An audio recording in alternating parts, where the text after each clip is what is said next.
doença, que eu acho que nem viajam, nem consegue. O Brasil é o país com mais assassinatos em questões ambientais e da terra. Um relatório da Comissão Pastoral da Terra, feito com dados até o primeiro semestre de 2012, informa que 38 pessoas ainda estão ameaçadas de morte no país. Uma realidade assustadora no interior e nas grandes cidades. O Brasil está entre os países com mais conflitos agrários. A busca por um pedaço de terra, em muitos casos, termina em tragédia. Os números são preocupantes. Segundo o levantamento da Pastoral da Terra, ligada à Igreja Católica, nos últimos 11 anos, mais de 1.000 pessoas morreram em disputas de terras. Mas apenas 30% desses crimes foram investigados pela polícia. Sem apuração dos fatos, poucos casos chegam à justiça. Esse é um grande problema que a gente tem na questão agrária no país. A falta de dados estatísticos até realmente apurados, pela grande deficiência que a polícia tem em investigar os casos, determinar os acontecimentos, os motivos pelos quais levaram à ocorrência dos casos, dificulta com que sejam abertos determinados processos e que sejam dados fins a esses casos propriamente ditos. Ainda segundo a Pastoral da Terra, a maioria dos crimes acontece no norte do país. Em 2011, um casal de extrativistas foi assassinado no Pará. José Cláudio e Maria do Espírito Santo denunciavam um esquema de grilagem de terra e extração de madeira ilegal no sudeste do estado. No início do mês, os executores do crime foram condenados. Mais um exemplo em que o mentor do assassinato não foi punido. Devido à impunidade. A impunidade que é um dado inerente a essa questão.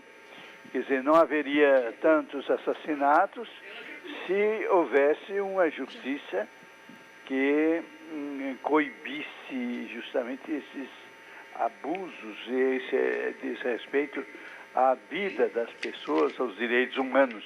No Distrito Federal, as disputas por terras também são comuns. Em busca de uma vida melhor, muita gente vem para o DF. Acabam invadindo áreas públicas, como neste assentamento em Planaltina, cidade a 38 quilômetros de Brasília. Começa com um barraco aqui e outro ali. Em pouco tempo, o local é cercado e passa a ser supostamente administrado pelos moradores. Este ano, no Distrito Federal, 9 pessoas foram presas por invasão.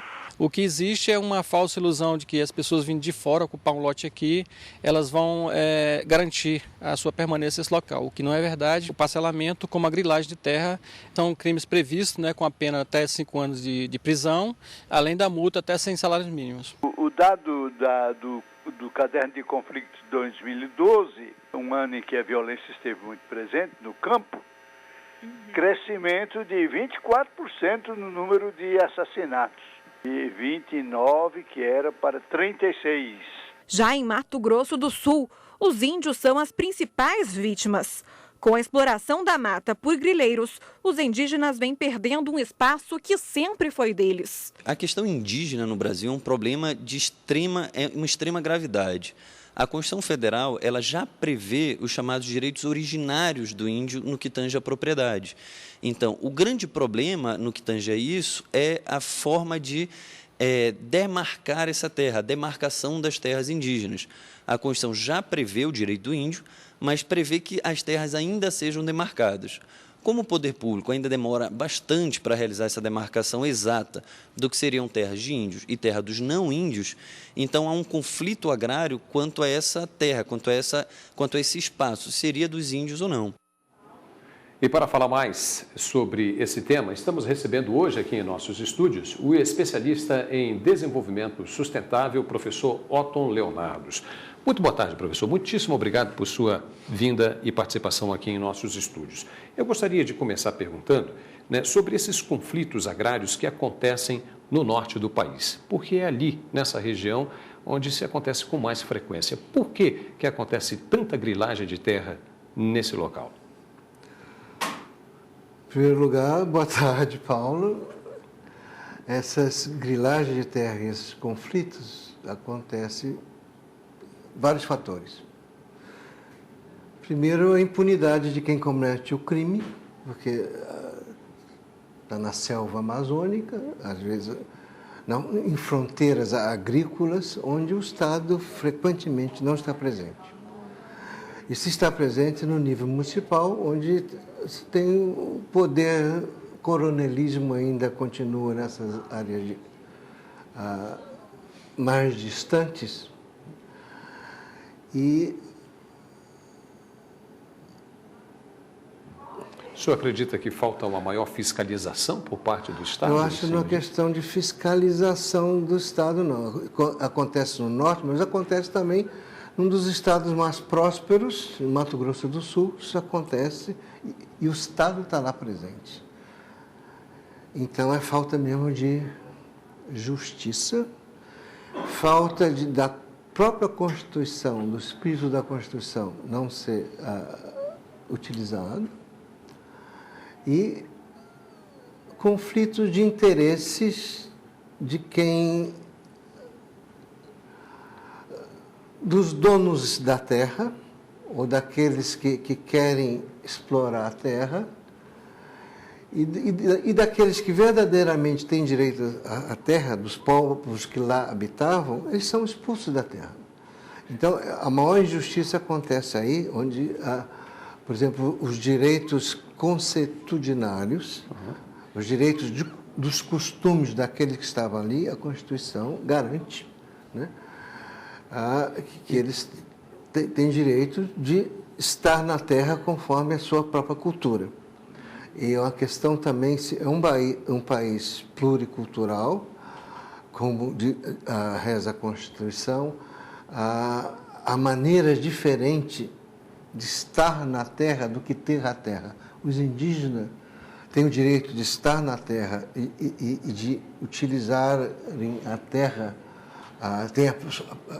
conforme a sua cultura, mas eles não têm a terra.